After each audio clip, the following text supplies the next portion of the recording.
Senator Ward, your microphone, please.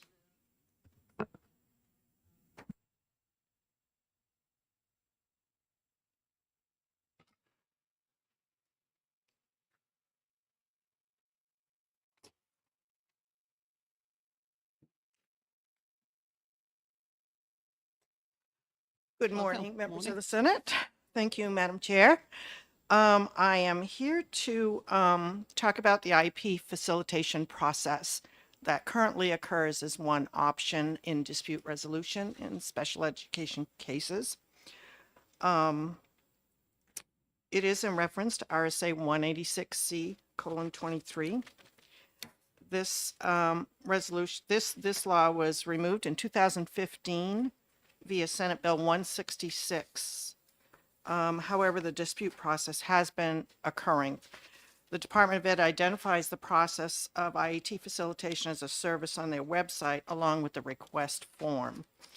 It's pretty much the precursor to prior to due process. So it's not a legal process, it's an internal process with an outside facilitator. Through a dispute resolution audit, the Office of Legislative Budget Assistant, the Audit Division, stated recently to provide IEP facilitation, it must be returned to the law. To give you an example, in 2002 to 2023, there were 23 cases that went that route and were resolved. In July, as of July 2023, there were 17 cases. So the department is seeing an increase in that type of request. Let me give you some data on this. It passed the House on a consent agenda, so it was OTPA. The amendment identified the rule making the State Board of Education as the rulemaker, and I hope that the Senate would consider doing the same. Was able to spend some time recently to go through the performance audit report that came out this month. And one of the recommendations is pretty clear. It's in the regulatory framework, and it was noted in observation number 10 of that report that IEP facilitation needed to be put in statute for it to be implemented. So it doesn't change the implementation because it already is ongoing. It is an option. There may not be enough people that know it's an option yet, but the audit pointed out, let me read to you, the statute authorized facilitated individualized education program meetings from 2008 to 2015 when inaccurate stakeholder testimony resulted in its repeal from state law. So New Hampshire Department of Ed offered both processes through June 2023, although the staff recognized the need for authority and to have rules established and requirements. Further into the report, under the recommendations, if you go to this report, it's there, page 72, just in case. It's 188 pages. It's a lot to read. So in the recommendations, it was a request necessary for the changes to the statute and the rules. This bill came forth, as I presented, in January to just reinstate the IEP facilitation in statute in RSA 186. Then there was an amendment brought forth, and it was part of being able to comply with the audit report, and that was that it needed to make the State Board of Education responsible for adopting the required rules versus the Department of Ed. So that was an error on the original bill. Okay. So that's pretty much it. And I hope that it Questions helps from to the committee correct the members? report. Where's the, do you have a link to the report? I can send it to you. It would be nice to have, Okay. since you're referring to a couple of points in it. Okay, I will send it to you and I'll note the pages that I'm referencing. Okay. That's helpful. You Okay. want me to send, do you want it? Okay. Send it to Pete Mulvey. To And then he'll take Pete care of it. Mulvey. Got it. And I have your email. Okay, thanks.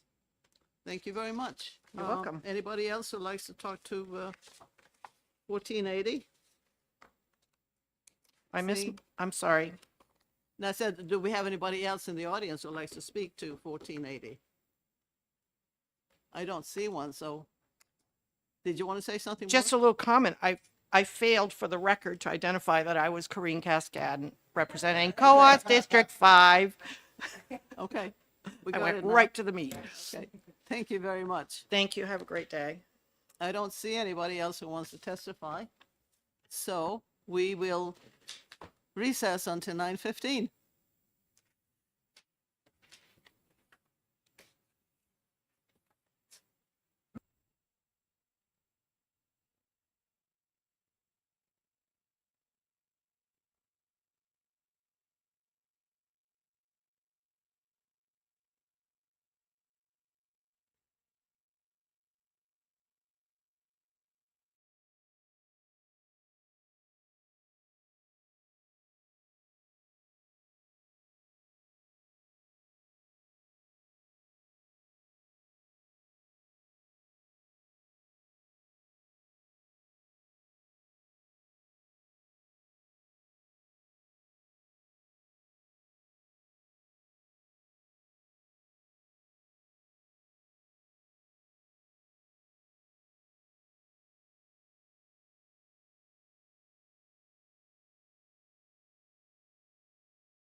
Yes, it's 9:15, and we will continue with House Bill 1160. And that's Representative Ladd's bill. And are you going to introduce it, Representative Cascada?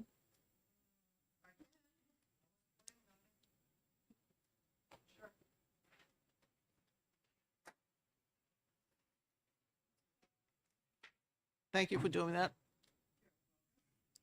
For the record, Corinne Cascadden, COAS District 5.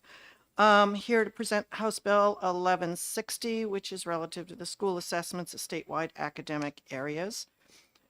It requires the local school districts to ensure that they are measuring student progress in reading, language arts, math, and science. This bill amends the social studies part to add government. Bear with me a minute. That's it. You don't have to say anything more. Okay, that works. Thank you. Any questions from the committee members? I guess we don't have any questions. Thank you for doing that.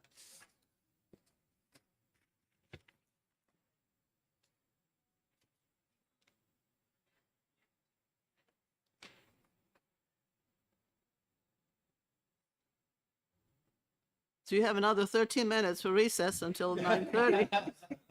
Put the next bill. If I had known that they'd all be so fast, we could have put a lot more in. We just never know, though.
We are back from recess, and the next is House Bill 1167, and Senator Prentice will introduce it.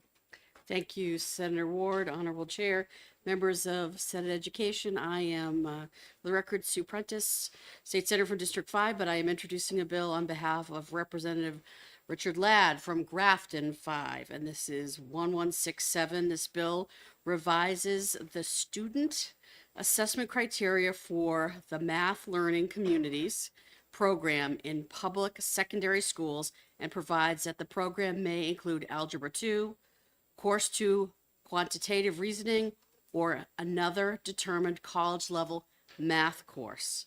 And this it says this bill is a request of the Community College System of New Hampshire. And with that, I will close my opening. And although I'd be happy to answer any questions, I'm not sure that I could because I just because I'm just introducing this on behalf of Representative Ladd. So Thank you very much. I think at least the committee members have a letter from the community college explaining what's happening, and it's pretty self-explanatory. Chaplain Lloyd is here. He'll speak. Yeah. Okay. So we have a speaker, Chuck Lloyd.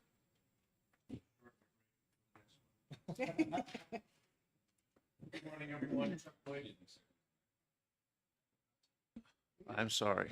Jeez. Well, good morning, everyone. Chuck Lloyd, Vice Chancellor of the Community College System. It is my understanding Executive Director Reed emailed just a copy of the remarks, but I'd like to enter them into the record, if that is okay. With House Bill 1167, we are simply seeking to update language for the Community College System of New Hampshire's Math Learning Communities program as we restart the program that's been dormant for about 4 or 5 years. Math Learning Communities is a partnership formed in 2012 between the Community College System and New Hampshire high schools.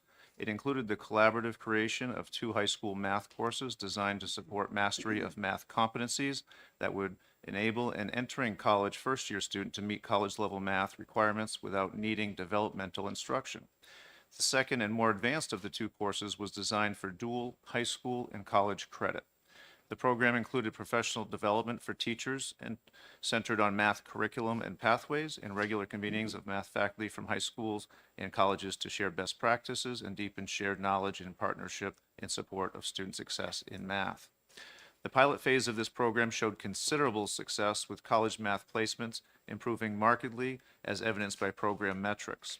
The collaboration further enhanced the communication between secondary school teachers and college math programs to help deepen understanding of where math instruction needed to better align to support student success. After a gap following the end of the grant, we are now restarting the program thanks to funding in House Bill 2. And with House Bill 1167, we simply seek to update the statutory language to reflect minor changes in how CCS&H handles the math assessment piece. The original legislation that put math learning communities in statute includes references to the use of the Next Generation AccuPlacer QAS exam and a specific cut score. However, we no longer use this AccuPlacer exam by itself to measure readiness. The CCS&H colleges have moved to multiple methods of measurement and also to determine a student's readiness for that course or program. These may include SAT or the AccuPlacer grades and performance in Algebra 1, and this multiple measures approach is considered to be a best practice. CCS&H is working through an advisory committee, which includes high school instructors and representation from the Department of Education to help shape the program in its current reinvigorated phase. Math preparedness of students graduating from high school and entering college is a long-standing challenge. Years ago, this routinely resulted in large numbers of students placed in remedial or developmental math courses in college, which functioned more as a barrier than a bridge to post-secondary success. While the colleges have evolved their practices and approaches to supporting underprepared students, the gap from secondary to post-secondary still exists. Therefore, we are pleased to re-engage in this proven program and ask for your support to simply update the language around how we assess students for placement into the courses. And I welcome any questions. Senators. Thank you very much. Any questions from the committee members? I guess we don't have any questions. Okay, I should have read slower. So we have a couple minutes.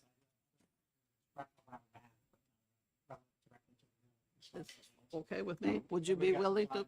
Let's talk math. Let's talk about it. So Chris, I'm interested, Chuck, I'm sorry, so Chuck, Okay, Senator. what I'm interested in knowing, and I'm not expecting an answer today, but maybe you can get back to us, is the number of New Hampshire graduates that are attending community college system that need either remedial math or remedial English.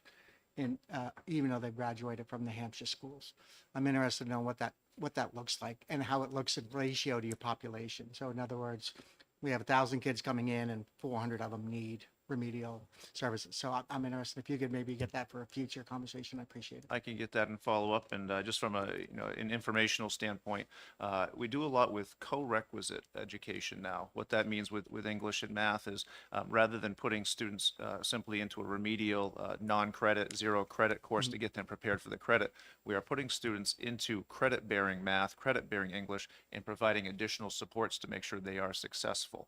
That is a proven strategy from Guided Pathways, Complete College America, Community College Research Center, and we've seen significant increases in success of persistence. A lot of research exists around students who are passing that English and math in their first year to persist and ultimately complete and graduate. So we have embedded some proven strategies there, but I'd be more than happy to, If you could do just so. identify those, identify those students in that same, that are in that block that In are that group. needing that additional services in order to complete that credit class. I'd really appreciate it. Will do. Thank Will you. do, Senator Lang. Any other questions or homework assignments I can help follow up with? Thank you very Excellent. much. Thank you, Madam Anybody Chair. else in the audience who would like to speak to 1167? Seeing none, that finishes the 1167, and we'll take another recess until quarter of 10. Good morning. Good morning.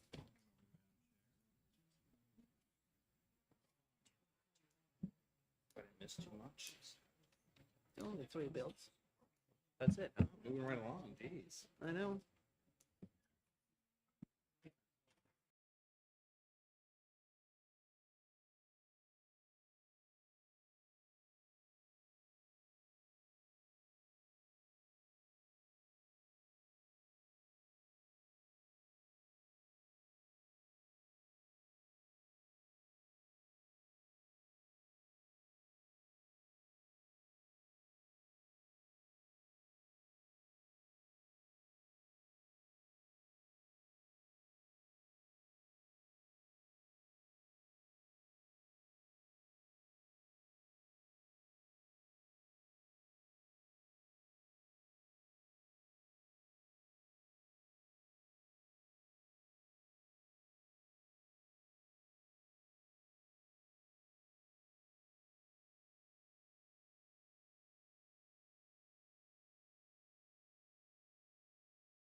Somebody going to introduce the bill for him? Representative Damon?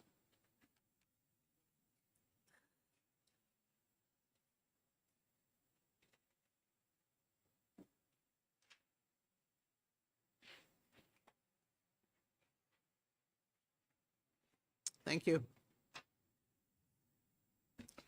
Good morning. I'm Representative Hope Damon, Sullivan County District 8, and I do serve on Education Committee, so I've actually heard this bill. House Bill 1048 is relative to the Commission on Holocaust and Genocide Education. It extends the date for the final report of this commission from this year, 2024, to 2026. And if I recall correctly from our House Education hearing, it's because the commission's work was stalled during COVID and they really haven't completed the work in order to do the report. That's what I can share. Okay, thank you very much. Do we have any questions from the committee members? No, none. Anybody in the audience who likes to speak on this bill? Seeing none, that ends the hearing on 1048, and we'll take another recess till 10 o'clock.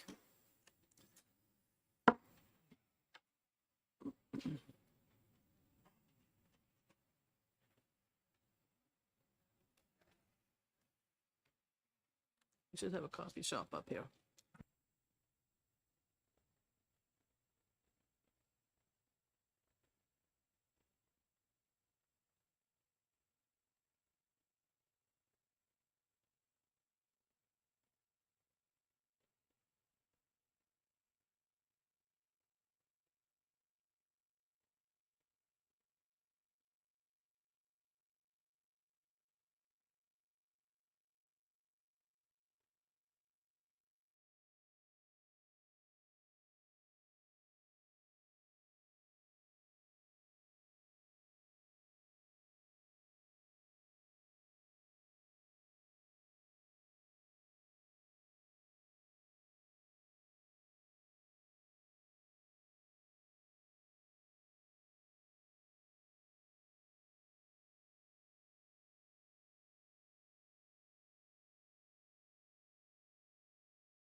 Good morning, Madam Chair and members of the committee. My name is Kristen Noble. I represent Hillsborough District 2, the town of Bedford.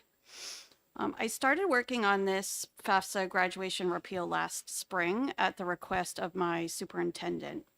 I told him at the time that I couldn't put a bill in until the fall, but if he could show me that his colleagues were on board with repealing this, I would try to pass a non-germane amendment. So he wrote a letter in support for the House Education Committee, and he got about 22 superintendents to sign the letter. And so I'll just pull out a few bullet points from that letter. I also have the letter here if you would like to see it. So they agreed that it was government overreach. They felt that your high school diploma should be tied to academics only and not if your parents filled out a financial form. It sends the message that college is the only pathway after graduation when they're trying to encourage more kids to go into the trades. They also felt that it placed an undue burden on the school district. So at that time, the non-germane amendment failed 10-10 in my committee. So I knew I needed to bring a bill in the fall that was bipartisan. So here we are. That bill has the support of the New Hampshire School Boards Association, the New Hampshire School Administrators Association, and parents. I had posted about it recently in a very large parent group that we have in Bedford, and much to my surprise, it was surprisingly unifying. Everybody pretty much agreed that this was government overreach and also an invasion of privacy. And that's it. Thank you. Questions from the committee?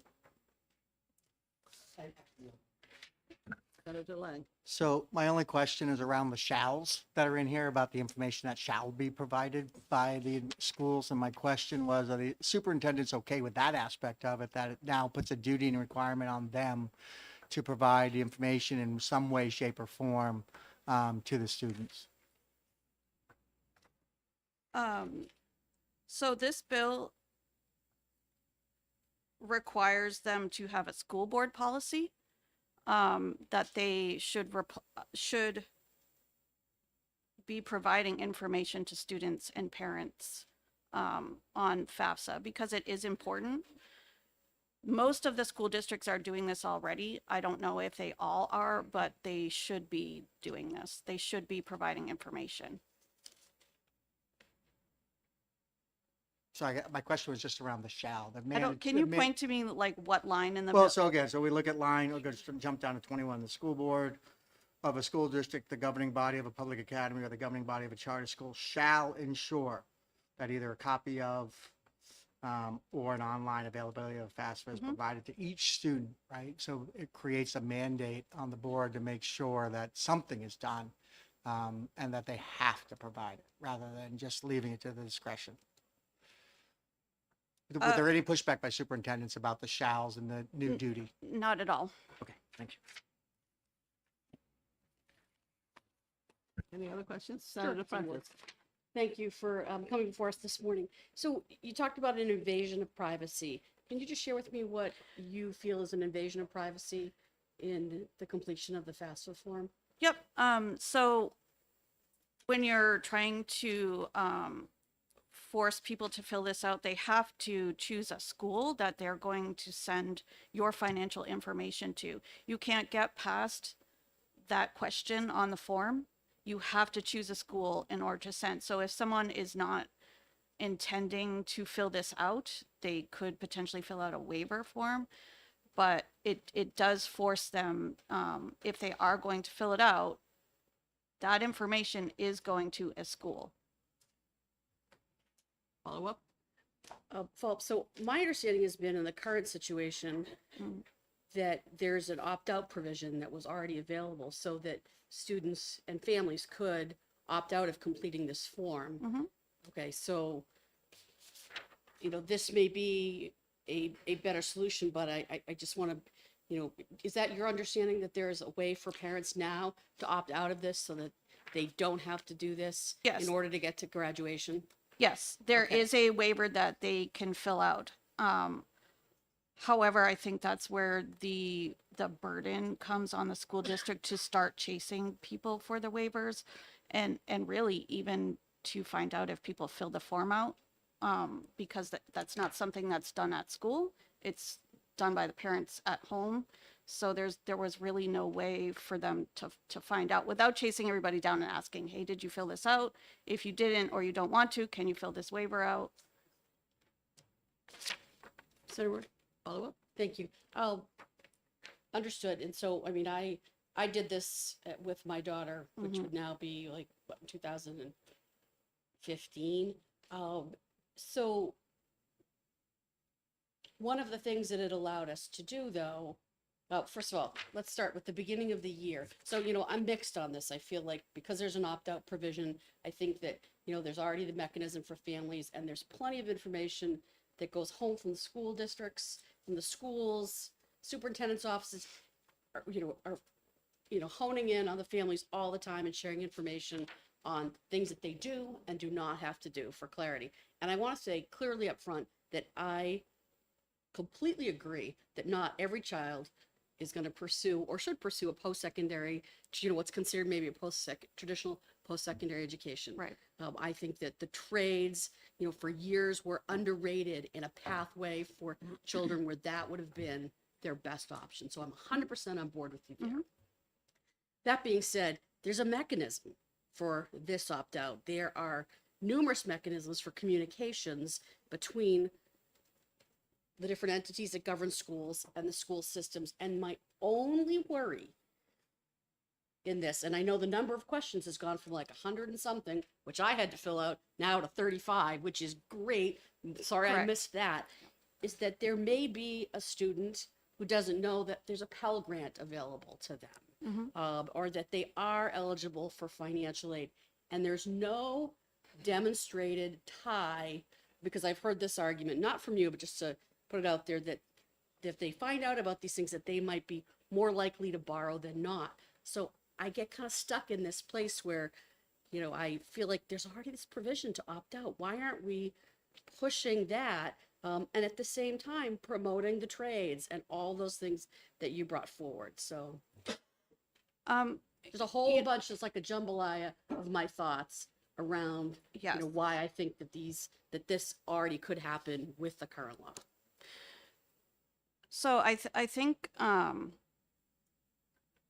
when you're, and we're going through the college thing right now.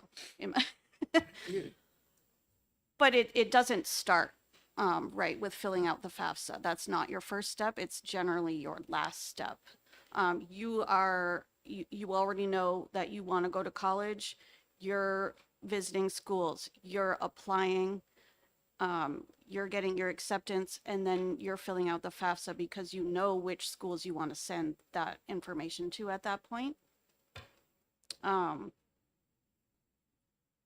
and I just lost my train of thought on that, but I appreciate you bringing this forward. That's where my reservations Okay. lie. And okay, I I think understand. that there's like a mixed bag. Yes, But thank you.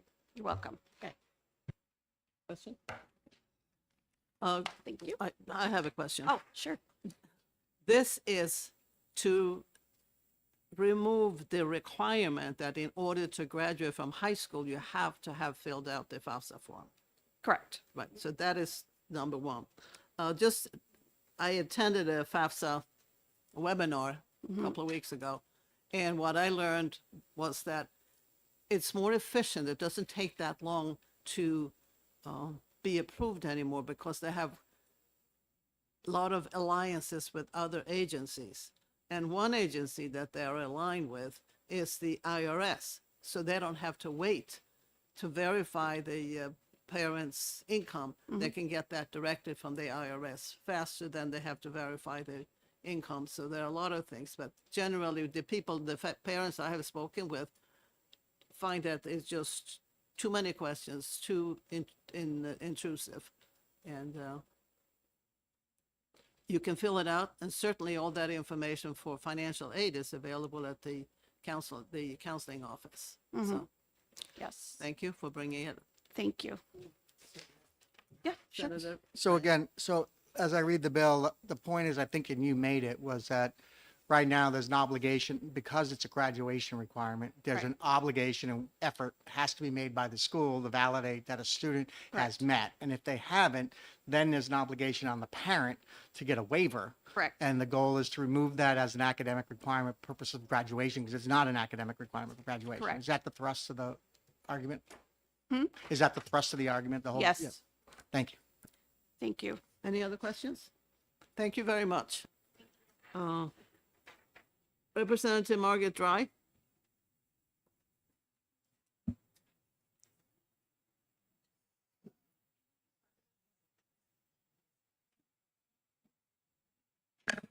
Good morning.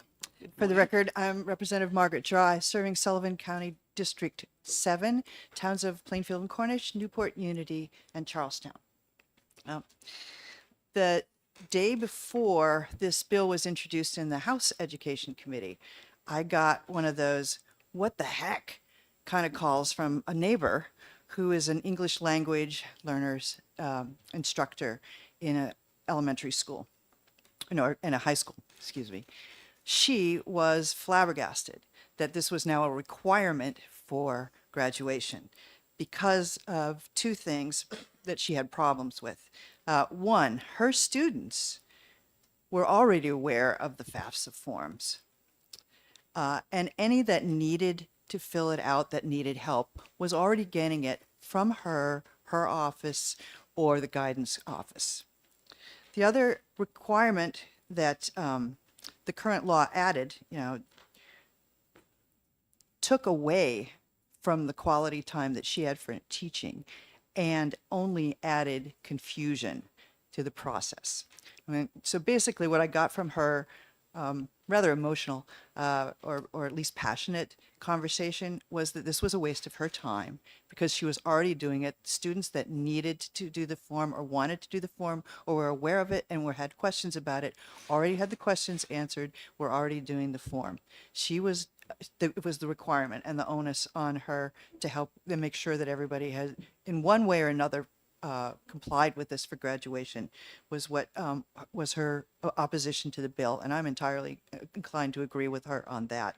And so I'm asking for your support of this bill. Questions from the committee? Thank you very much. Thank you. Next, we have Representative Ramos.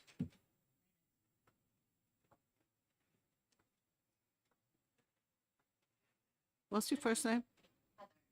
Heather. Okay. And this is it Ramos?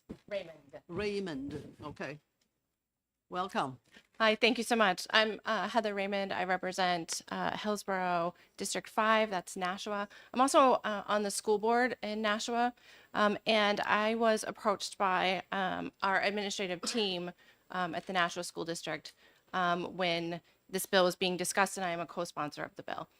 And so our concern in Nashua is a little bit different than my colleague's concern with the FAFSA. And our concern is about accessibility and the punitive nature of the penalties for not completing it.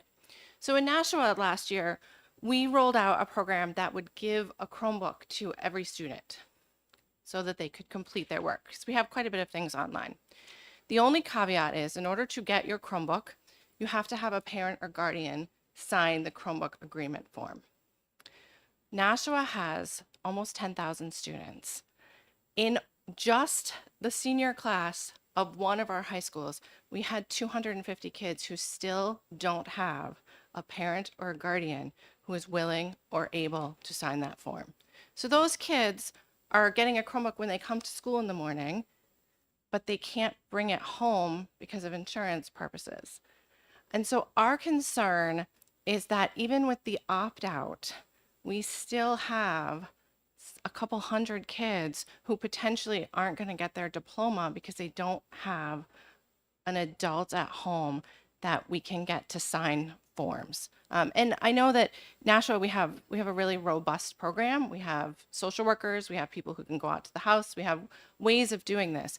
But this is a lot for a financial aid form that isn't an academic requirement. And these are typically the same kids who worked really hard to earn their diploma without a lot of support. And the idea of having to deny them a diploma is incredibly painful. Now, we could fill out a form. There is a way for the principals to opt out, but in a small district where you might get half a dozen kids, that's not really a big deal. But for a large district like ours, where we're talking about potentially hundreds of students, that's a lot of forms. And I'm not sure how that helps promote, I'm not sure what that does, like where the benefit is in having our principals do it. Other than that, I mean, I think that personally, I think filling out the FAFSA is helpful. There are trade schools that accept grants and loans. So there are students in our CTE programs who benefit from filling out the FAFSA. But we already do a lot of the shalls. So we have, at both of our high schools, we have File a FAFSA night, and we've partnered with Nashua Community College that offers, I think, half a dozen separate nights where they do File a FAFSA night, where parents can go with their kids and get like a tutorial on how to do it. And we provide computers so that they can do it right there. So we do a lot of outreach. We also do a lot of things in multiple languages so that our English language learners have the opportunity to understand what this is and have an opportunity to fill it out. For us, it's about the punitive nature, and that's why our administrative staff has asked me to co-sponsor the bill and come speak to you about it. Thank you. Senator Fenton. Thank you, and thank you for taking my question. Have you ever denied a student their diploma because they have not filled out the FAFSA?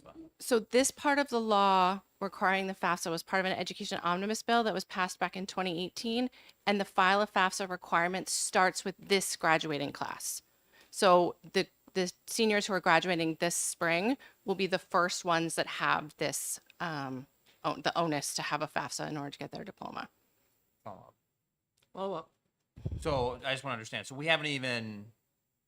this bill hasn't even been in effect yet, is what you're saying? And we're Yes, repealing it? this part of the bill of the education omnibus bill has not come into effect. It's affecting this year's seniors.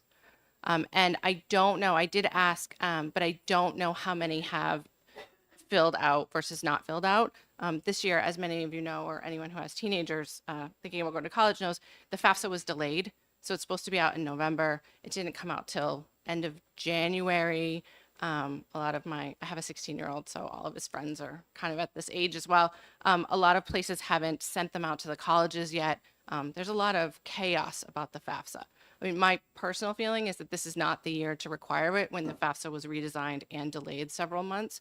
But in general, I just don't think it's a good idea. I'll also say that there are states that have this.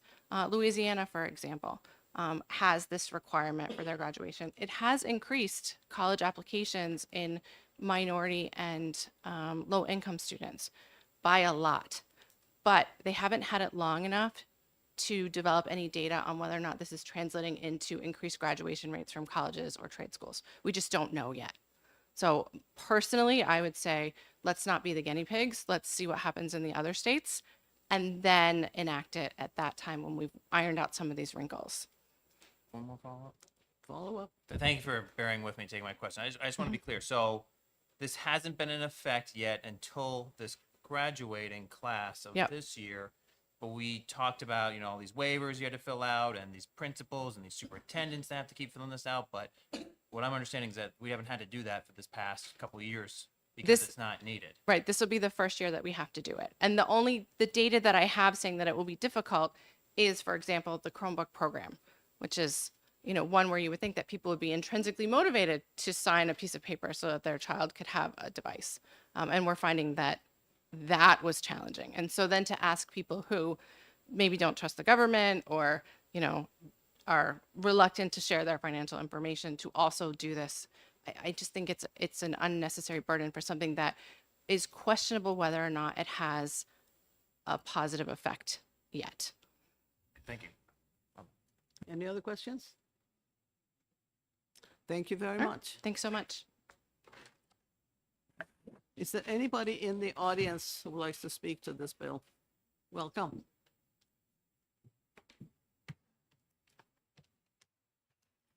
Good morning, Senator Ward and members of Senate Ed. For the record, my name is Becky Wilson. I'm the Director of Governmental Relations for the New Hampshire School Boards Association. We are in support of this bill. Representative Raymond covered quite a bit of what we wanted to just clarify. We certainly appreciate the intention of the sponsors of this original bill, who were quite active members of this committee for a very long time, which was the goal to open up possibilities for students and in families' minds of what might be possible for life after high school for students who maybe weren't convinced that college was something that they could pursue financially or otherwise. So we certainly understand that intention and we appreciate that. I have four children, 3 of them are currently in out-of-state college, so I certainly am quite familiar with the FAFSA. I've filled it out the last 8 years or so repeatedly. Somebody did mention the FAFSA was completely revamped this year. It does pull information directly now from the IRS in terms of parental tax returns and things like that. That is different than it used to be. That used to be an option. Now it's kind of mandatory. I think the concern to address Senator Fenton's concerns in terms of when this is applicable is this is the first class of seniors who potentially school boards who set their local graduation requirements most often, other than what's mandated through the state. This is the first time that school boards and principals are going to be in a position, and superintendents, of having to decide potentially whether or not to withhold a child's diploma on a decision that really is not something that is the child's decision. If your parent needs to return a form or fill out a form and they don't do it, that's not a reflection necessarily of your competency to graduate high school. And I think the concern at the board level is that this is the first class of kids where people might need to actually look at a child and say, I'm sorry, you can't walk across the stage and get your diploma because your parent wouldn't fill out the FAFSA. And superintendents have been talking about this for the last year or so since this bill has gone into effect, about how they were going to handle those situations. And I think it puts local school boards and superintendents and principals in a really difficult position of having to either decide to violate the law, which they may do, and give a child their diploma regardless, or try to hold people accountable to filling out this FAFSA. The reason that some people might be hesitant to fill it out regardless of the tax information is that the financial aid offer, the reason you have to designate a school is that students' financial aid offers come from the schools. They do not come from the FAFSA. So they have to release your information to the school you want to share it with so that that school can put together your financial aid package and give you whatever they're going to offer you. And it will list out what is your federal financial aid, what are the grants you're going to get, et cetera. But those come from the programs and the schools. They do not come from the federal government, those offers. So that is why you have to designate where you want your information sent to, because those are the people that are going to develop these plans. The issue really is just trying to tease out how much we want to hold students accountable for things that might be out of their control versus looking at student competency for graduation and letting local boards decide their graduation requirements. If a board wanted to take this up as a graduation requirement, they certainly could do that. But I think people are already offering information about the FAFSA, financial aid, as I think you heard earlier. There's numerous financial aid nights, opportunities for students and families to understand what the FAFSA is about. I'm happy to answer any questions. Any questions? I just got one. Senator Fenton. Thank you, and thank you for taking my questions. I just want to clarify. We heard there's 2 ways to opt out, and there's 2 waivers. Is that correct? That parents are one, and that the principal is the other? Thank you for the question. I don't know that there's a principal waiver. The principal, though, at the building level, it would be the first person who would have to step in if a student did not return a waiver, for example. So if they didn't fill out the FAFSA and they said, my family doesn't want to fill it out, and the parent needs to return some kind of waiver, and they don't do it, in most districts, the principal would be the first person to sort of step into that and maybe call the parent, say, hey, have you returned this? Could you return it? Et cetera. I don't believe the principal can sign off perhaps that they've tried to get the waiver a number of times and were unable to get it. But again, it's just a layer of one more thing that people are trying to put on the plates of administrators who are trying to do other things. Thank you. That's it. Senator Lang. So again, in that situation, we follow it through. Principal's been trying to get a waiver, can't get a waiver, then he's stuck with the obligation of whether or not he's going to give this kid his graduation certificate or not, or pass it off to the school board, who has to make a decision whether it's going to ignore state law or not in order to give this kid his graduating certificate. Is that what would happen next? That's my understanding. Thank you. Thank you. Thank you very much. Okay. Anybody else? Representative Fruit.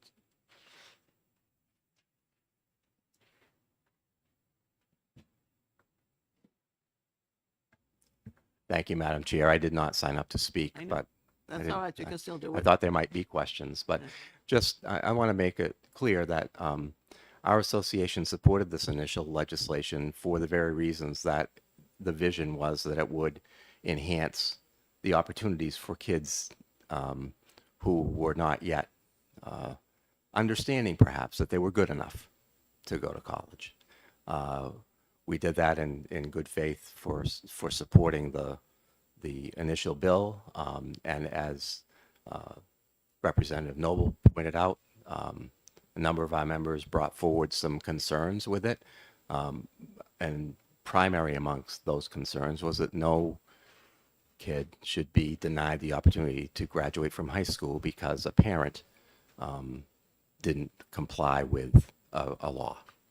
And there is, as Becky indicated, there is flexibility within the current law for a good faith effort having been made to secure the information, but it wasn't provided by a parent. I do not believe in the depth of my heart that any superintendent would deny graduation from a student from high school because they didn't have a piece of paper filed from a parent. I don't believe that will happen. I think that is the sentiment of our members, is that there's not going to be a kid that won't graduate because we don't have a FAFSA filed from a parent.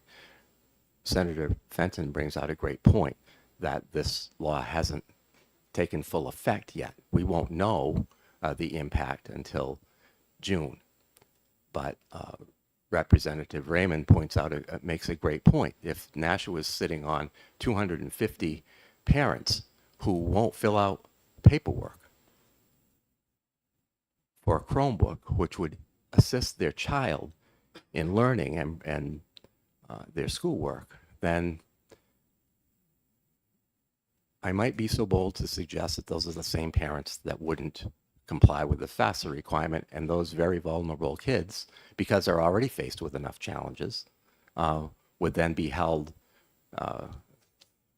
at bay for graduation. And I frankly don't see Nashua administration or any administration preventing a child from graduating because of the requirements. So the repeal, I think, is, or this bill would eliminate a lot of angst and challenges for kids. And it's not this FAFSA form is not an academic issue. These things are happening in schools. Counselors are providing information. There's access. The Department of Education has a program, College Guidance Network, that provides parents who want to participate in that opportunity, the opportunity to investigate the FAFSA form and fill it out with tutorials and whatnot. So there are plenty of opportunities, but as we all know, there's always going to be the outlier, and we don't want to see kids put in the position of being caught between their school and their parent. Thank you. Thank you. Any questions? Thank you very much. Thank you. Okay, anybody else? Seeing none, this ends the hearing on 1066 and the Senate hearing on education. Thank you for coming.